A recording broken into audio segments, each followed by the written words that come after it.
Assalamualaikum warahmatullahi wabarakatuh.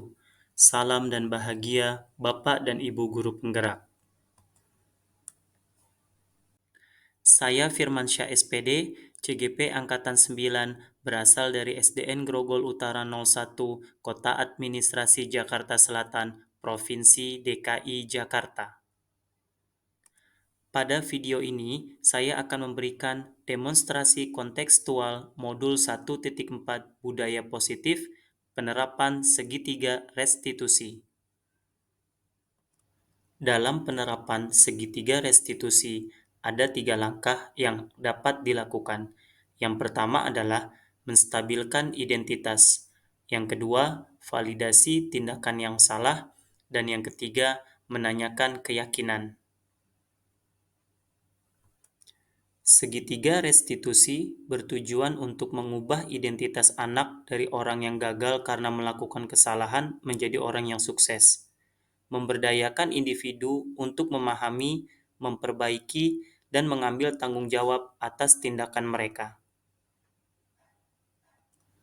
Dalam demonstrasi kontekstual ini, saya sudah menyiapkan skenario dengan 2 kasus yang akan saya selesaikan dengan penerapan segitiga restitusi.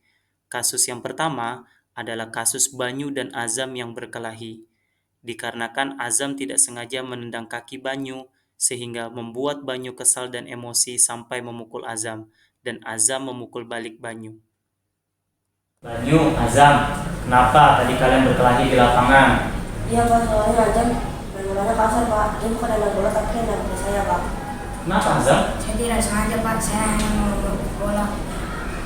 Baik, Azam, Banyu, dalam bermain sepak bola terjadi benturan, itu hal yang wajar. Tidak perlu sampai berkelahi. Sportivitas dalam olahraga, dalam bermain sepak bola itu tetap harus dijunjung tinggi. Paham Banyu dan Azam? Paham Pak. Lalu apa yang Banyu lakukan kepada Azam tadi? Saya mau pukul Azam Pak. Iya Pak, yang saya tadi pukul, saya kasih pukul Banyu Pak.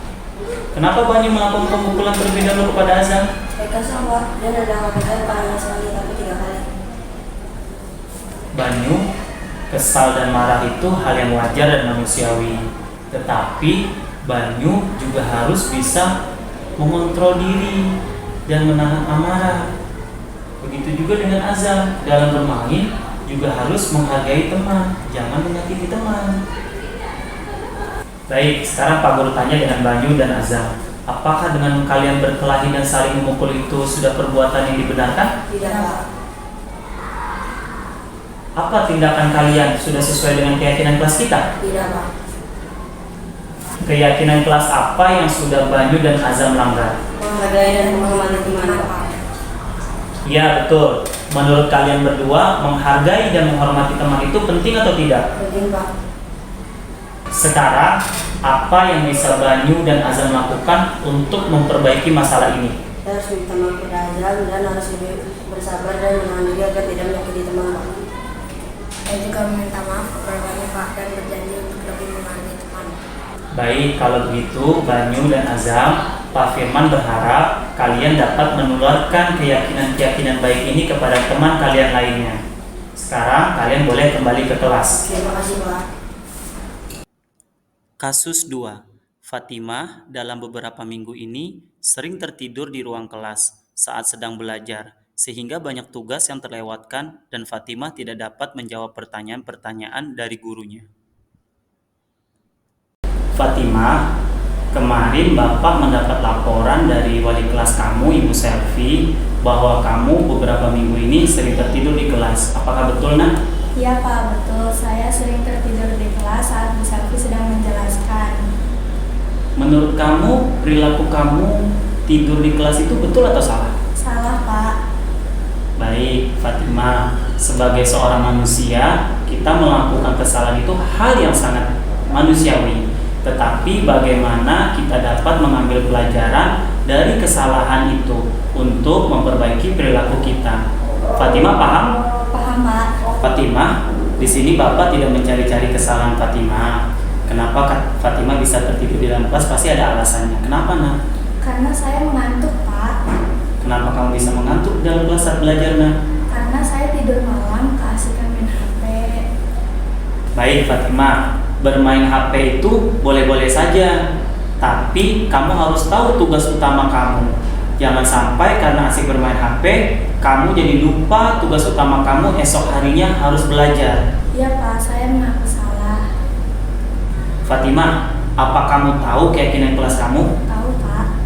Nah, kalau kamu tahu, apakah perilaku kamu tidur saat jam pelajaran itu sudah sesuai dengan keyakinan kelas kamu? Tidak Pak. Keyakinan kelas apa yang sudah kamu abaikan, Nak? Disiplin dan tanggung jawab Pak.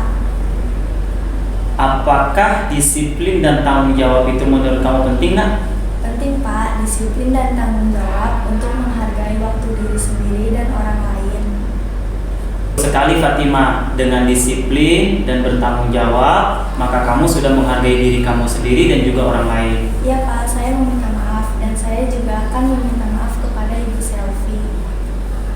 Iya Fatimah, meminta maaf itu adalah hal yang sangat baik ketika kita melakukan sebuah kesalahan. Sekarang menurut kamu, apa yang akan kamu lakukan agar kesalahan ini tidak terulang kembali? Saya akan membatasi waktu bermain HP dan tidur lebih awal agar tidak mengantuk di sekelas. Baik Fatimah, Pak Firman nanti akan berkoordinasi kembali dengan Ibu Selfie selaku wali kelas kamu ya Nak. Sekarang kamu boleh kembali ke kelas kamu. Baik, terima kasih Pak. Assalamualaikum warahmatullahi wabarakatuh. Saya Banyu dari kelas 6. Saya berterima kasih kepada Pak Firman karena telah memberikan saya solusi atas permasalahan yang saya perbuat. Saya berjanji saya tidak akan lagi mengulanginya. Terima kasih. Assalamualaikum warahmatullahi wabarakatuh. Saya Fatima, saya berterima kasih kepada Pak Firman karena sudah membantu saya menyelesaikan permasalahan ini.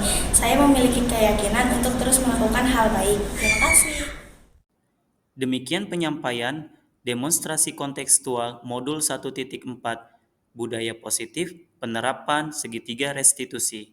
Terima kasih, salam dan bahagia Bapak dan Ibu Guru Penggerak. Assalamualaikum warahmatullahi wabarakatuh.